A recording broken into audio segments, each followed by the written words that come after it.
पंजाब में स्थित सिख धर्म के 3 तख्त साहिबान वाले शहरों को पावन शहरों का दर्जा देना पंजाब सरकार के लिए बड़े सौभाग्य की बात है। ये शहर है श्री अमृतसर साहिब, श्री आनंदपुर साहिब और तलवंडी साबो। ਇਹ ਤਿੰਨੋਂ ਤਖਤਾਂ ਦੇ ਸ਼ਹਿਰਾਂ ਨੂੰ ਪੰਜਾਬ ਦੇ ਅਧਿਕਾਰਤ ਪਵਿੱਤਰ ਸ਼ਹਿਰ ਵਜੋਂ ਐਲਾਨ ਕਰਨ ਦਾ ਫੈਸਲਾ ਕੀਤਾ।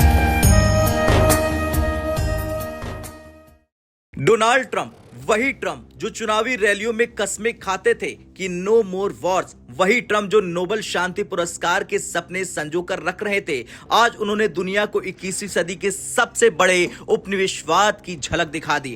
ट्रंप का ऐलान है, we are going to run the country, यानी वेनेजुएला को अब वेनेजुएला नहीं बल्कि अमेरिका चलाएगा। कोई टाइमलाइन नहीं, कोई एग्जिट प्लान नहीं, संकेत साफ, अनिश्चितकालीन कब्जा। लेकिन सवाल यह है, क्या ये ड्रग्स के खिलाफ जंग है या फिर नजर है वेनेजुएला के ब्लैक गोल्ड यानी कि तेल पर?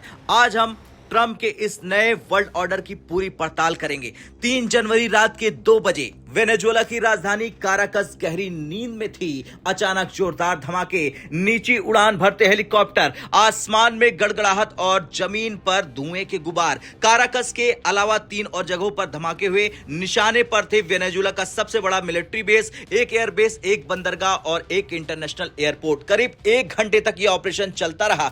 हमला किसने किया उस वक्त कोई आधिकारिक पुष्टि नहीं हुई। हमले के बाद वेनेजुएला के राष्ट्रपति निकोलस मादुरो सामने आए। उन्होंने सीधे तौर पर अमेरिका को जिम्मेदार ठहराया और कहा वेनेजुएला इस हमले का जवाब देगा। वेनेजुएला के राष्ट्रपति ने उस वक्त नेशनल इमरजेंसी लागू कर दी थी, लेकिन ठीक इसके 1 घंटे बाद डोनाल्ड ट्रंप ने ट्रुथ सोशल पर पोस्ट डाली। ट्रंप ने लिखा, America has successful carried out a large scale strike on Venezuela. President Nicolas Maduro and his wife have been captured and removed. Trump के मुताबिक यह ऑपरेशन अमेरिका की Delta Force ने अंजाम दिया, यानी यूएस की टॉप काउंटर यूनिट। अमेरिकी विदेश मंत्री मार्को रूबियो ने दावा किया कि ऑपरेशन पूरा हो चुका है, आगे कोई सैन्य कार्रवाई नहीं होगी। अब वेनेजुएला के रक्षा मंत्री व्लादिमीर ने पूरे देश में सेना तैनात करने का आदेश दे दिया। राजधानी काराकस में फिलहाल शांति है, लेकिन यह खामोशी तूफान से पहले की शांति मानी जा रही है। अब सवाल उठता है, मादुरो को गिरफ्तार क्यों किया गया? यूएस अटॉर्नी जनरल पॉम बॉन्डी ने बयान दिया। उनके मुताबिक मादुरो पर नार्को टेररिज्म, कोकीन तस्करी, अमेरिका के खिलाफ हथियार रखने की साजिश जैसे गंभीर आरोप है।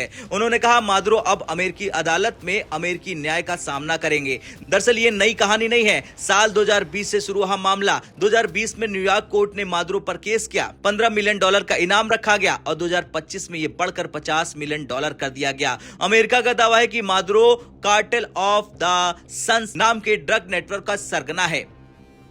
अब कानूनी जानकारों की राय बिल्कुल साफ है, ये एक संप्रभु देश के राष्ट्रपति को उसकी राजधानी से अगवा करना यूएन चार्टर के आर्टिकल 2(4) का उल्लंघन है। संप्रभुता पर सीधा हमला है, अंतर्राष्ट्रीय कानून की खुली अवहेलना है, यानी ये कार्रवाई गैर कानूनी मानी जा रही है। वेनेजुएला के पास दुनिया का सबसे बड़ा तेल भंडार है, सऊदी अरब से भी ज्यादा। 1920 से लेकर 1980 तक अमेरिका और वेनेजुएला के रिश्ते बेहतरीन रहे हैं, लेकिन सब कुछ बदला ह्यूगो चावेज के आने के बाद। चावेज ने अमेरिका को साम्राज्यवादी कहा, रूस, चीन और ईरान के साथ हाथ मिला लिया। यहीं से टकराव शुरू हुआ। 2014 में तेल की कीमतें गिरी, वेनेजुएला की अर्थव्यवस्था ढह गई, महंगाई 17 लाख %, जीडीपी 75% गिर गया और 25% आबादी देश छोड़कर भाग गई।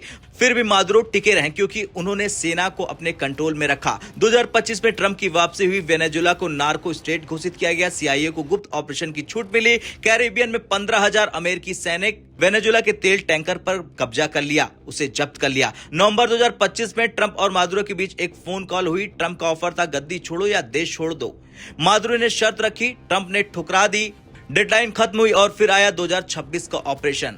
अब आपसे सवाल, क्या ये ड्रग्स की जंग है या तेल के लिए खेला गया एक बड़ा खेल यानी कि गेम है? हाँ या ना में कमेंट कर जरूर बताएं।